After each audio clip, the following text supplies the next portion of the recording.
વિધાનસભાનું ચૂંટણી માં ફોર્મ ભર્યું ને જીત્યા એ વચ્ચે એ વખતે કેવી વાત હતી? વિધાનસભામાં જ્યારે મેં ફોર્મ ભર્યું ત્યારે સ્વાભાવિક છે કે મુકેશભાઈની બોલબાલા હતી. ત્યારે બધાને એમ હતું કે ભાઈ આની સામે જીતી કેમ શકાય. પણ એનો એક સામાન્ય હું દાખલો દઉં કે ભાઈ તમારે પોઝિટિવ વલણની વાત કરીએ કે હું આખા વિસ્તારમાં ફરતો હતો, મારા આહિરપટ્ટીમાં કે ગામડાઓમાં તો ફરતો હતો, એ તો છે જ. પણ પછી ધીમે ધીમે હું આ વિસ્તારમાં પણ નીકળ્યો, મારી સોસાયટીમાં નીકળ્યો. એમાં એક મને અનુભવ હજી પણ યાદ રહી ગયો છે. એવો અનુભવ મારો કહું તમને. એ મારી પસાર ગલીઓમાંથી બધે પસાર થતા હતા. બધે હાથ જોડીને માટેની વિનંતી કરવા જતા હતા કે હું ઊભો છું, તમારી સોસાયટીમાં જ રહું છું, તમારો જ ઉમેદવાર છું, મને જો તમે મદદ કરશો તો હું તમને ઉપયોગી થઈશ. ત્યાં પસાર થતા હતા, એક ઘર આગળ પેન્ટ પાપી એને મળતા જાય. હવે એમાં મુકેશભાઈની બેનનું ઘર આવ્યું. બેનનું ઘર આવ્યું મને કે મુકેશભાઈની બેનનું છે.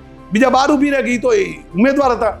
ચોક્કસ, પણ મારે મુકાય નહીં. ગયો, એમને મળ્યો, હાથ જોડ્યા. બેન મેં મને ખબર છે મત તમે મુકેશભાઈને જ આપવાનો, પણ આશીર્વાદ મુકેશભાઈને આપશો, એમાં બચે તો થોડાક મને પણ ભેગા આપી દીધું. કે વાત એ કરીને હું નીકળ્યો હતો. એટલે આ મારા જીવનનો હંમેશા પોઝિટિવ જ રહેલું, હંમેશા પોઝિટિવ રહીને જ આગળ વધ્યો. ક્યારે એવી વાત નથી કરી કે આપણા સામે છે, આપણા વિરોધી છે. હું તો એમ માનું છું, મેં તો ઘણી વાર વાત કરી છે, માણસને આગળ વધવા માટે સારા મિત્રની જરૂર છે, ચોક્કસ. પણ વિશેષ આગળ વધવા માટે સારા દુશ્મનની જરૂર છે. દુશ્મન નથી કહેતો હું, સારા દુશ્મનની જરૂર છે.